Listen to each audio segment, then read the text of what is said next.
Programa Descomplica. Oferecimento Tecpropé. Conheça o passo a passo da sua pisada.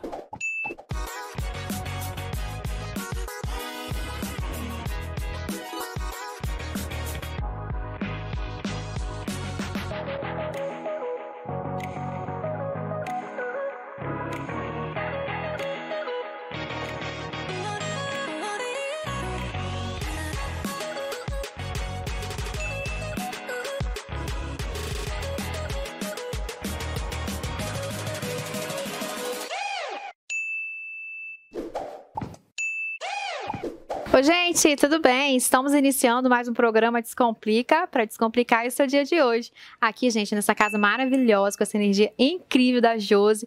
Josi, muito obrigada por abrir suas portas aí da sua casa para a gente gravar aqui o nosso programa tão maravilhoso para descomplicar aí o seu dia. E o nosso entrevistado de hoje é o Maurício Ceoto, perito engenheiro civil, e a gente vai estar descomplicando aí, gente, esse assunto tão importante para todos nós, que é a manutenção predial, viu, gente? Ó, cuidado aí com o seu bolso. Tudo bem, Maurício? É um prazer mais uma vez estar com você. Eu que agradeço, seja muito bem-vindo. Obrigado. Estamos também com essa maravilhosa aqui, gente, da Uni, a Gabi, proprietária da Uni Estética, que fica em Jardim Camburi. Tudo bem? Tudo jóia. Seja bem-vindo. Vamos descomplicar hoje, Gabi? Vamos descomplicar a estética aí, hein? Isso aí. Estamos também com essa maravilhosa Didi para descomplicar aí as suas madeixas. Tudo bem, Didi? Tudo jóia, Sandra. Sempre um prazer estar aqui com vocês. Eu que agradeço, seja muito bem-vinda. Obrigada. Estamos também com a Tarsila Cunha, nossa consultora de imagem, para descomplicar aí a sua consultoria, né? Ficar linda, maravilhosa. Tudo bem, Tarsila? Tudo ótimo, ainda nesse lugar maravilhoso, nessa luz incrível. Não é? Melhor ainda, né? Um Isso prazer aí. estar aqui com vocês. Eu que agradeço, seja muito bem-vinda. E o nosso assunto de hoje é manutenção predial. E você, já fez aí? Então bora descomplicar, né, Maurício? Exatamente. Vamos entender de quem é a responsabilidade e como deve ser feita uma correta manutenção predial. Isso aí, quem está em casa, né, surgem muitas dúvidas, até mesmo gente que mora em prédios. A gente sabe que a manutenção tem que ter um período, né, para essa manutenção, e a maioria, até dos condôminos, né, não digo nem o síndico em si, porque o síndico acaba tendo esse assessoramento aí da administradora, né, do seu advogado, na verdade, do condomínio. Sim. E então fica aí essa dúvida com relação aos condôminos, quando pode ou não aprovar essa manutenção em assembleia. Conta aí pra gente, Maurício. Vamos lá. Em primeiro lugar, a edificação ela é correlacionada, inclusive, pela própria elaboração da norma ao corpo humano, né? Então, da mesma forma que nós, desde que nascemos, temos que ter hábitos saudáveis, temos que fazer acompanhamento médico e todos os outros requisitos, né, para termos uma saúde e, por consequência, uma vida útil, a edificação funciona exatamente da mesma forma. Então, no momento em que a edificação é entregue, necessariamente, a partir daí, ela começa a ter a exigência da manutenção predial. Como fazer a correta manutenção? A norma estipula, né, e se deve ter um plano de manutenção predial, onde você vai ter toda a periodicidade, toda a forma de análise das patologias, né, e a correção dessas falhas, né? Lembrando, a gente já conversou aqui sobre isso, falha é toda aquela patologia que decorre de uma falta de manutenção ou uma manutenção executada de forma incorreta. Portanto, o síndico, né, no caso de um condomínio, ou um proprietário, no caso de uma unidade privada, ele tem necessariamente que dar a correta manutenção para uma vida útil em acordo com as normas. Inclusive, né, Maurício, eu sempre digo para quem está assim, para os meus clientes e para quem está em casa e nos assistindo, sempre procure fazer a manutenção, porque se você não faz a manutenção do prédio ou de certas situações dentro do prédio, né, o custo, quando você for fazer a manutenção, é muito maior. O custo fica maior, mas também a desvalorização do seu imóvel ela vai existir, né? Eu lido com duas situações completamente diferentes, né? No meu dia a dia com empreendimentos síndicos, né? E no meu final de semana com a casa, né? Porque infelizmente todos os finais de semana tem alguma coisa para dar manutenção nessa casa. E a gente gasta dinheiro todos toda semana com a manutenção. E se você não corrige periodicamente, vai se acumulando, né? Nós temos clientes mais recentes de prédios do centro de Vitória, né? Em Vitória, porque a Lei 9.418 ela obriga o laudo de inspeção predial e o prazo do condomínio ter o seu laudo já está vencendo agora nos próximos meses. São prédios mais antigos, de 40 a 50 anos, e que a gente observa que praticamente não houve manutenção em todo esse período, né? Aí os moradores, condôminos reclamam, o custo é alto. Óbvio, o custo é alto porque não se fez a correta manutenção. Eu até vou fazer uma brincadeira aí, né? A gente tá com a Gabi aqui, então pra gente ficar linda e maravilhosa, a gente tem que dar as nossas manutenções da Gabi, né, gente? Tem, com certeza. Pra gente chegar paralelo, lá, né, Gabi? Senão quando tiver com mais gordurinhas pra tirar, vai ser muito mais caro, né, Gabi? mais caro, mais difícil, né? E manutenção no cabelo também. No cabelo também. A Josiane gasta muito dinheiro com manutenção de cabelo. Fazer manutenção É isso aí. Agora, Maurício, aproveitando, eu tenho uma dúvida em relação à maresia. A gente mora num lugar de praia, as construções muito próximas ao mar. Precisam ser mais frequentes essas manutenções? O cuidado tem que ser maior? Como é que funciona? Vamos lá, a manutenção ela é igual para todas as edificações, né? Você precisa atender a periodicidade que a norma recomenda. Agora, excepcionalmente, no nosso caso, que está muito exposto à salinidade, o sal que vem, né, o cloreto que vem do ar, do mar através do ar, as edificações muito próximas ao mar, elas realmente têm mais problemas de oxidação, né? E aí a manutenção tem que ser mais frequente, a correção tem que ser mais importante, porque quando existem casos, inclusive, de a edificação ela está completamente comprometida em função de oxidação de aço por falta de manutenção. Doutor, eu tenho uma dúvida, e eu acho que o pessoal de casa também tem. Às vezes eu passo, né, em algum local onde tem muitos prédios e eu vejo a pintura, né, velha, feia, e é com certeza falta de manutenção. Tem um prazo estipulado que vocês fazem, por exemplo, de 4 em 4 anos, para dar essa manutenção? E por que isso não acontece em alguns prédios que a gente vê, né? É exatamente disso que nós estamos tratando. Quando o síndico, né, que é o responsável pela edificação, ele não atende à norma que determina a periodicidade de manutenção, vai acontecer exatamente o que você está falando, né? Para revestimentos externos, não só pintura, mas também cerâmica, granito e todos mais, para cada tipo de revestimento externo existe uma periodicidade onde você tem que fazer a avaliação e a correta manutenção, né? Pintura normalmente 2 ou 3 anos, dependendo do tipo de pintura, textura, né? E assim vai. Então, se não houver essa correta manutenção, você corre o risco, inclusive, de ter o imóvel sem habitabilidade, né? Por quê? Porque é importante que as pessoas entendam em casa que a habitabilidade de uma edificação, ela não depende somente da estabilidade, mas também da salubridade. Isto é, aqueles prédios onde a pintura externa está comprometida, ele permite com que a água da chuva percole para dentro da edificação do imóvel, né? E aí você vê aqueles ambientes úmidos, cheios de mofo. Isso é falta de salubridade que determina também a falta de habitabilidade, né?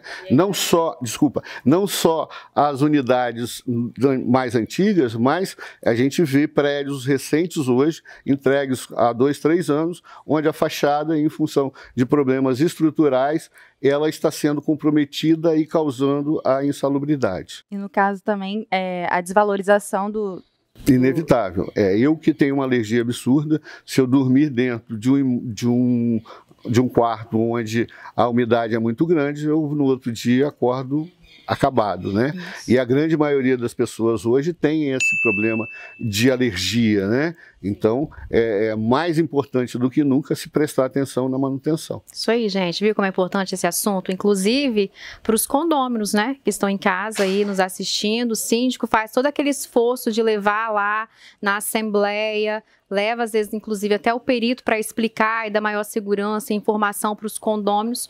Chega lá na hora H, nada é feito, né? Aí se passa mais um ano, mais 6 meses, porque até reunir de novo, até fazer outros orçamentos, então demanda mais tempo. Então, ó, fica a dica aí para vocês, condôminos, quando o síndico levar então essa matéria em assembleia, fiquem atentos, procurem conversar antes, inclusive, para quando chegar na assembleia todo mundo já ter tirado as dúvidas, né? Isso é importante. Então, ó, vou ter que chamar o break comercial e já voltamos.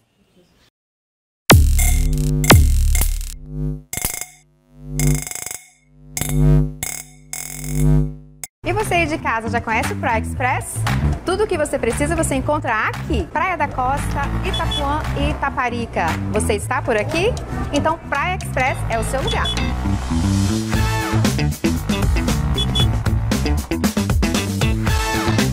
E o atendimento é personalizado, de amigo para amigo, né não, Cássio? É isso mesmo, estamos esperando você aqui.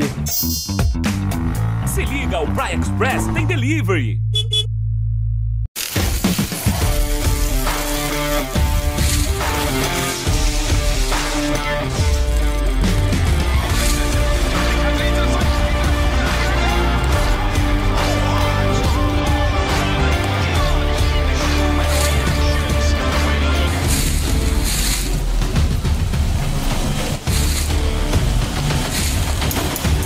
Picanha na chapa, churrascaria Rei. Essa é picanha mesmo.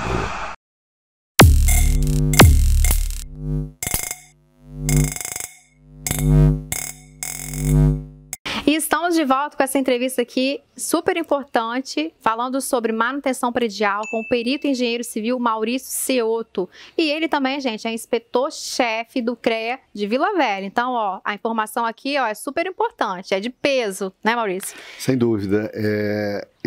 O CREA está me dando a possibilidade da gente tentar, via Confea Brasília, ajustar duas legislações que estão, uma na Câmara e outra no Senado, que tratam do laudo de inspeção predial e também, obviamente, do plano de manutenção, de tentar viabilizar uma legislação que torne obrigatório uma taxa de manutenção predial. Como seria isso?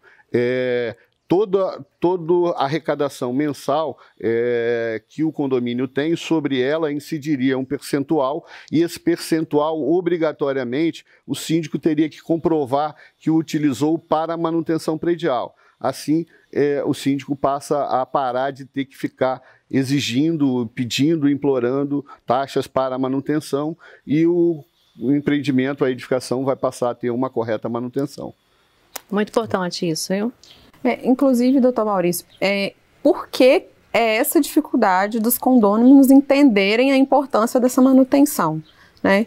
Será que a gente não pode tentar explicar ou mostrar que aumentando essa vida útil desse imóvel, a gente só vai ter a lucrar, principalmente na hora de uma revenda aí? Verdade.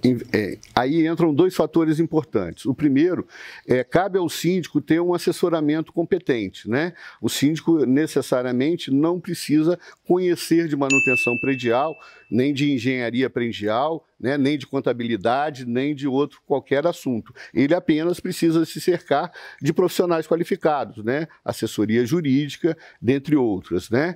E a segunda questão infelizmente, cultural, né? O brasileiro, infelizmente, ele compra carro de 100, 200, 500, 1 milhão de reais, e ele está lá, periodicamente, fazendo a manutenção do carro, né? Em contrapartida, na edificação, ele compra apartamento e acha que aquilo vai durar a vida inteira, que não vai precisar fazer nenhuma manutenção. É uma dificuldade que a gente tem, né? E o objetivo, inclusive, nosso trabalho, né? Na tentativa de orientar, ensinar a todos a necessidade da manutenção predial, que muitos desconhecem. Inclusive a minha, tá, gente? Estou aqui trazendo o Maurício justamente para, né, fazer uma nova cultura aí de quem está em casa, mudar esse pensamento, porque a gente precisa descomplicar. Exatamente. Exatamente o Descomplica que precisa ser difundido, né? Maurício, eu tenho uma dúvida, porque eu não moro em condomínio, né? Então eu não sei como que funciona. Mas numa assembleia, né, uma reunião, para decidir essas coisas, qual a porcentagem de pessoas que vão ali assinar e falar, não, agora a gente vai pintar, a gente vai fazer essa manutenção? Qual é essa porcentagem aí? Importante explicar, né? A grande maioria dos condôminos, né? Eles raramente participam das assembleias, né? E acaba ficando a decisão na mão de muito pouco, né? Então nós temos uma AGO, né, anual, normalmente anual, né, isso é estabelecido pela Convenção de Condomínio. Essa AGO, que é a Assembleia Geral Ordinária, é a que decide assuntos rotineiros, né? E nós temos uma AGE, a Assembleia Geral Extraordinária, que normalmente é o que convocar, para onde são convocados os condôminos para decidir sobre assuntos dessa ordem, né, de manutenção. Numa AGE, a convocação é feita em primeira convocação para 50% dos condôminos e numa segunda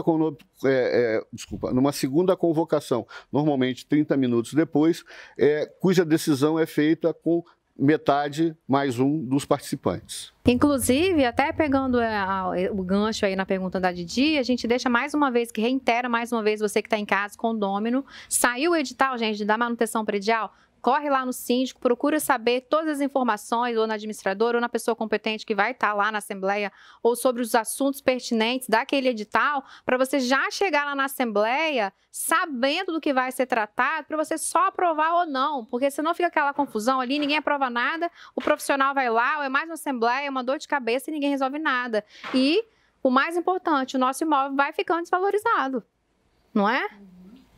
Agora, Maurício, assim, eu moro em prédio, né? Eu morro de medo, vira e mexe aparece alguma rachadura, às vezes entra água do mar, né? E eu acabo ficando fico tensa.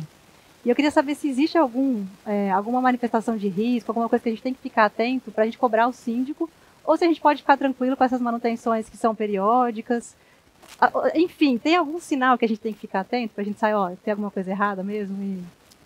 Vamos lá, a norma estabelece que além da manutenção predial, que é periódica e tem toda a metodologia definida em norma, também é necessário o laudo de inspeção predial, né? O laudo de inspeção predial é aquele instrumento que vai dar condições ao síndico de conhecer a sua edificação. A periodicidade de um laudo de inspeção predial, a norma determina 5 anos para prédios com até 15 anos, né? Você tem um laudo a cada 5 anos para prédio de até 15 anos, um laudo a cada 3 anos para prédios com 15 a 45 anos e um laudo a cada 2 anos para prédios acima de 45 anos. Tá? Exatamente por isso, a edificação, ao passar do tempo, ela vai correndo mais riscos, vai tendo mais possibilidade de alguma patologia que decorra de uma necessidade de correção. Viu, gente, como é importante, então, esse assunto aqui de manutenção predial. Então, bora colocar em prática. Eu já agradeço aqui o Maurício Ceoto, fica disponível também. Tá aqui, ó, passando o contato do Maurício Ceoto. Muito obrigado pela entrevista de hoje, volte sempre. À disposição. E bora descomplicar.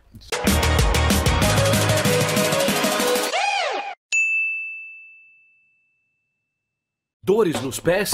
A TecPropé utiliza uma tecnologia moderna para identificar como você pisa e anda, qual tipo de pé, o equilíbrio do corpo e o posicionamento dos pés em relação à postura e coluna. Com isso, é possível tratar, corrigir e prevenir as alterações que causam dores e incômodos nos pés, joelhos, quadril e coluna, através do uso de palmilhas com fabricação 3D. Caminhar faz bem à saúde, caminhar corretamente é ainda melhor. TecPropé, venha saber o passo a passo da sua pisada. E você aí de casa já conhece o Praia Express? Tudo o que você precisa você encontra aqui. Praia da Costa, Itapuã e Itaparica. Você está por aqui? Então Praia Express é o seu lugar.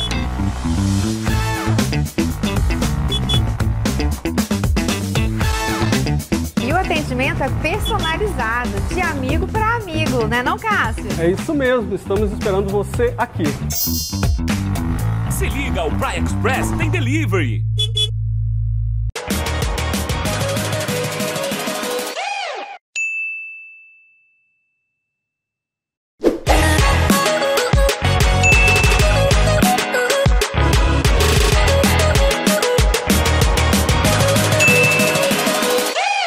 Oi, gente, tudo bem? No programa de hoje teremos uma entrevista aqui com o Dr. Rafael Teixeira de Freitas. Ele é procurador-geral da Assembleia Legislativa aqui do Estado do Espírito Santo. mestre em Direito, especialista em Direito Eleitoral e Processo Civil. Tudo bem, doutor Rafael? Tudo bem, é um prazer fazer essa entrevista com a doutora Sandra e com o Descomplica. É uma honra para mim.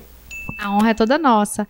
Iremos falar hoje, gente, sobre as eleições de 2022. O doutor Rafael vai estar descomplicando aqui para a gente esse tema tão importante para todos nós da sociedade, né, doutor Rafael? Perfeito. É um tema de interesse amplo de toda a sociedade, né? Esse ano de 2022 nós teremos as eleições gerais, que compreende a eleição para os cargos de gestão, né, e do Legislativo da União e dos estados, ou seja, para presidente e vice-presidente da República, para deputados federais e estaduais, para senadores.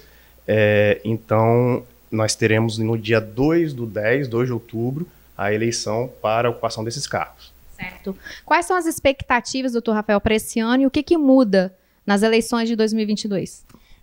Há bastante alterações, né? Mas o eleitor vai sentir vai sentir pouco essas alterações, porque são alterações mais referentes ao pleito, mais referentes ao procedimento eleitoral como um todo.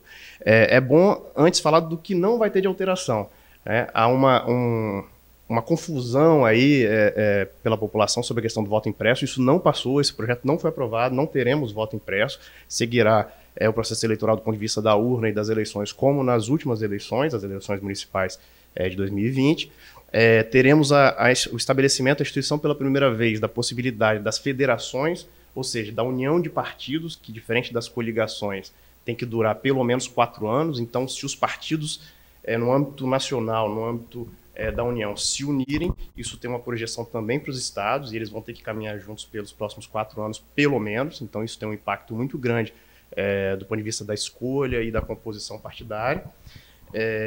Teremos também uma alteração no que tange a distribuição do fundo para os eleitos, ou seja, para aplicação nas eleições municipais de 24, que está considerando a distribuição em dobro para cada voto de candidatos negros e candidatas mulheres. Isso é muito importante, né? O voto não vai valer por 2, mas a distribuição vai contar para cada voto vezes 2 em relação aos demais candidatos. Isso também vai ter um impacto muito considerável.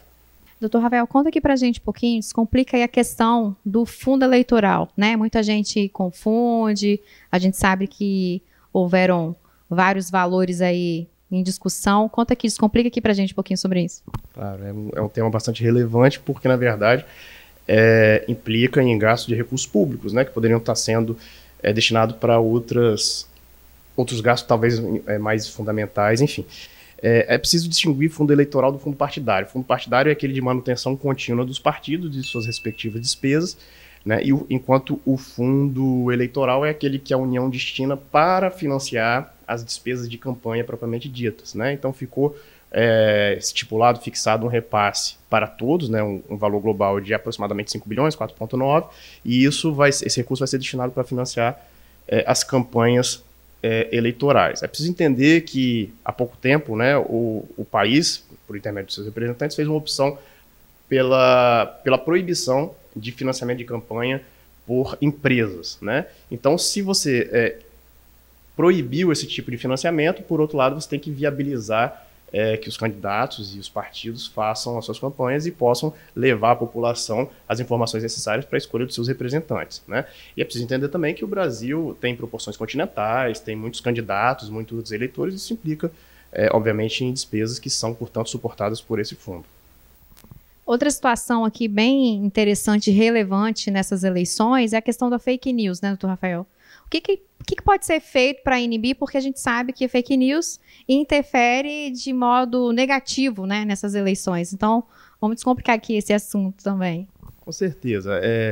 Na verdade, o direito eleitoral e a justiça eleitoral, né, tem como objetivo principal, como mote, garantir o equilíbrio da disputa eleitoral, né? E isso envolve diretamente a proibição de disseminação de informações falsas, né, seja de forma negativa contra os demais candidatos, seja de forma positiva para aquele que tenta se beneficiar com isso.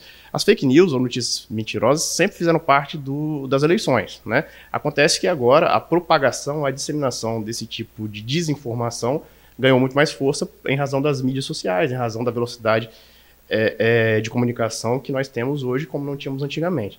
Então, eu entendo que esse será o maior desafio da justiça eleitoral e daqueles que estão envolvidos diretamente no pleito, é impedir essa disseminação. Por coincidência, recentemente o TSE, o Tribunal Superior Eleitoral, firmou uma parceria com um grupo empresarial que representa o WhatsApp para combater esse tipo de disseminação de fake news durante as eleições. Então, uma série de medidas serão adotadas. As mais importantes são aquelas de coibição imediata, né, da disseminação de fake news, identificação daquele que as propaga, principalmente, para que não consigam interferir na escolha legítima do candidato pelos eleitores. Perfeito. Muito obrigado, Rafael. Foi muito relevante, né, a sua entrevista aqui no programa, descomplicando as questões das eleições. E você aí de casa, gente, ó, cuidado com a fake news. Então, ó, bora descomplicar.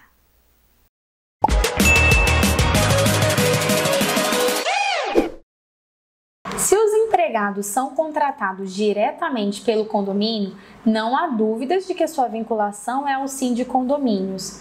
Mas e quando os funcionários são vinculados à empresa terceirizada?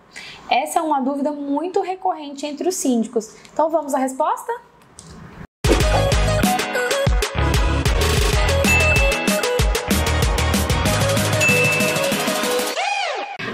Essa pergunta está no artigo 511, parágrafo 1º da CLT, que diz que a categoria econômica da empresa, ou seja, a sua atividade fim, é que determina qual sindicato aquela empresa e os seus empregados estão filiados. Essa questão em nosso estado foi levada algumas vezes ao tribunal, em que a administradora de condomínio, o Sindicondomínios e o Sindilimp eram parte. Em todas as decisões, o juiz entendeu o que está previsto lá na CLT, que o que diz a que categoria aquele funcionário é vinculado é a atividade econômica da empresa, a sua atividade fim. Logo, se a empresa que fornece mão de obra no seu condomínio tem lá que o papel dela é administração de condomínio, terceirização de mão de obra, essa empresa deve estar vinculada ao CIPS, seus funcionários ao Sindicondomínios e nunca ao Sindilimp. Vamos à leitura de uma ementa? Da representatividade sindical. É a atividade preponderante, fim, que assegura o correto enquadramento sindical. Considerando que a atividade preponderante do Sindicondomínios é a prestação de serviços de limpeza, de locação de mão de obra em geral para condomínios residenciais e comerciais, a administração de condomínios, serviço de jardinagem, limpeza de caixas d'água, desculpinização, desratização, serviço de limpeza e conservação predial, é a essa entidade sindical apta a representar os interesses dos empregados de condomínio e suas prestadoras de serviço. Uma outra questão muito importante é analisar a base territorial, ou seja, qual sindicato que abrange aquela região que o seu condomínio está inserido. Isso porque na Grande Vitória e no norte do estado nós temos o Sindicondomínios. Em Vila Velha nós temos o Sindiconvive. Mas você sabia que no interior do estado, ou seja, no sul do estado, Cachoeiro de Itapimirim, naquela região a gente tem um sindicato chamado Secotu e é ele que dá cobertura para os condomínios e ele tem benefícios diferentes do Sindicondomínios e do Sindiconvive. Assim, esteja atento a essa questão da sua base territorial e do sindicato, porque cada um tem direitos e obrigações diferentes para os seus trabalhadores. Esse é o Descomplica Condomínio de hoje, espero que vocês tenham gostado e na semana que vem tem mais.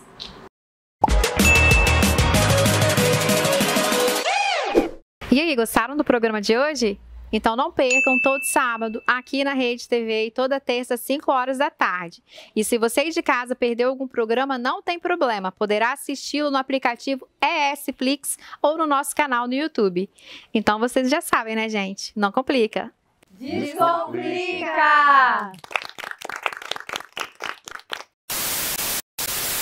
E estamos de volta aqui com essa entrevista maravilhosa com o Maurício Ceoto. Não, maravilhosa não, importante. Ah, não, velho. Oh, na moral, hein? Ó, tirar uma foto no Fusca fica top.